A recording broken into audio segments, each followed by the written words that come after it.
If you know your right from your left, you can do this. It doesn't require any extraordinary attributes. Our mission right now is to create more functional, more peaceful individuals for a more functional, more peaceful world, which is a real broad and almost flowery way of saying we're just here to improve people's lives.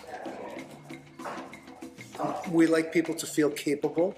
By capable, I mean they feel like they can defend themselves to whatever degree they need that. I like to see average people, normal people working out whatever it is in their lives.